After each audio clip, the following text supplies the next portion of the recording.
Hello everyone, welcome to art vision. आज हम UPT GT PGT कला के हड़प्पा सभ्यता की कला के बारे में पढ़ेंगे। आइए स्टार्ट करते हैं। हड़प्पा नगर। हड़प्पा नगर सिंधु घाटी सभ्यता का सबसे प्राचीन नगर माना जाता है।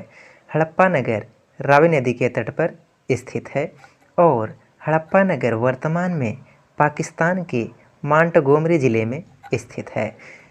हड़प्पा टीले का पता सर्वप्रथम 1878 ईस्वी में कनिंघम ने लगाया था और हड़प्पा नगर की खोज सर्वप्रथम राय बहादुर साहनी ने 1921 ईस्वी में किए थे। ये हैं राय बहादुर दयाराम साहनी। इन्होंने ही हड़प्पा नगर की खोज 1921 ईस्वी में किए थे। यह सभी पॉइंट एग्जाम की दृष्टि से बहुत ही इम्पॉर्टेंट है।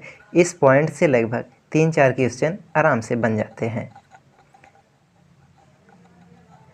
हड़प्पा सभ्यता को प्रथम नगरी सभ्यता कहा जाता है क्योंकि सबसे पहले इसी नगर की खोज हुई थी, इसलिए इस हड़प्पा सभ्यता को प्रथम नगरी सभ्यता कहते हैं। यह है एक नगरी सभ्यता जिसे हम हड़प्पा की नगरी सभ्यता कहते हैं। हड़प्पा सभ्यता मूर्तिकला की स्वर्णिम सभ्यता कही जाती है क्योंकि हड़प्पा सभ्यता में मूर्तिकला बहुत अच्छे से बनाई गई हैं। जैसा कि ये चित्र में दिखाया गया है कि ये सभी मूर्ति कितने अच्छे से बनाई गई हैं और सभी मूर्तियों पर पॉलिश किया गया है और सभी मूर्तियां चमक रही हैं। हड़प्पा सभ्यता की महिलाएं सौंदर्य के प्रसाधन का अच्छे से प्रयोग करती थी, जैसे लिपस्टिक, बिंदी, चूड़ी, सिंदूर, पाउडर आदि सामग्री का प्रयोग करती थी। सिंधु सभ्यता में मुख्य खाद्यान्न थे गेहूँ और जौ। हड़प्पा सभ्यता के लोग लोहे धातु से अनजान थे।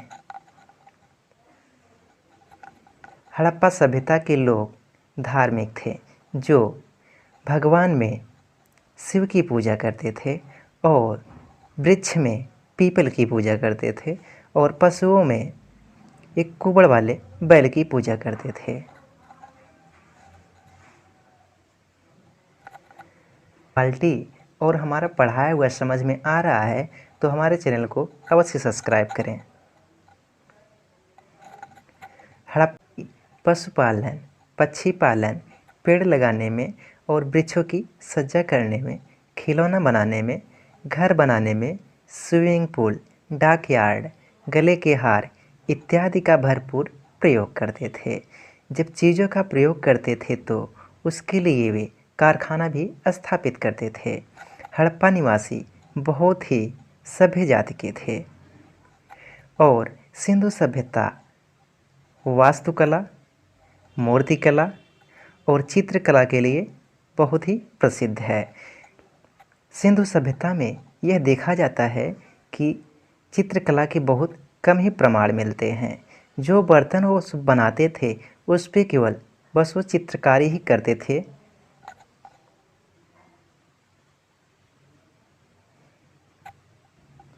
परंतु यह सभ्यता मुख्य रूप से वास्तुकला के लिए प्रसिद्ध थी।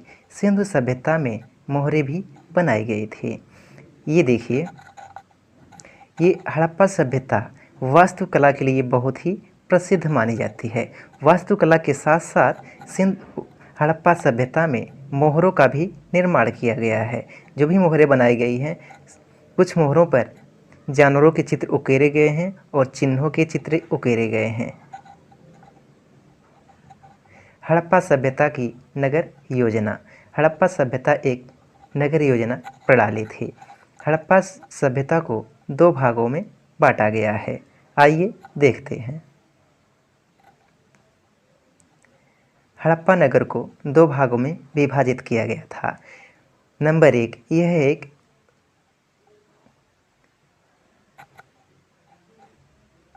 यह एक छोटा भाग है। यह एक छोटा भाग है जो ऊंचाई पर बनाया गया है, जिसे दुर्ग कहते हैं। इस स्थान पे उच्च वर्ग के लोग रहते हैं और जो ये नीचे बनाया गया है यह शहरी क्षेत्र के लिए बनाया गया है।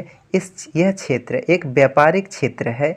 यहाँ पे ग्रामीण लोग निवास करते हैं।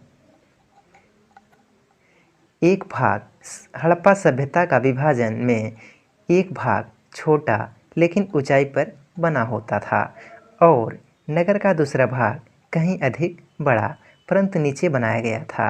ऊंचे भाग को दुर्ग और निचले भाग को शहर नाम दिया गया था। दुर्ग को कच्ची ईंटों के चबूतरे पर बनाया गया था, इसलिए यह ऊंचे पर था। दुर्ग को दीवार से घेरा गया था, जिसका अर्थ है इसे निचले शहर को अलग करना था। दुर्ग को ऊंची इसलिए बनाया गया था कि वह निचले शहर को अलग रहे। दुर्ग में खाद्य भंडार, गृह, महत्वपूर्ण कार्यशालाएं, धार्मिक इमारतें तथा जन इमारतें भी थीं।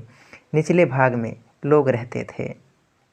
इससे यह स्पष्ट होता है जो ऊंचाई पर बनाया गया था उस पर उच्च वर्ग के लोग रहते थे और जो नीचे भाग में बनाया गया था जिसे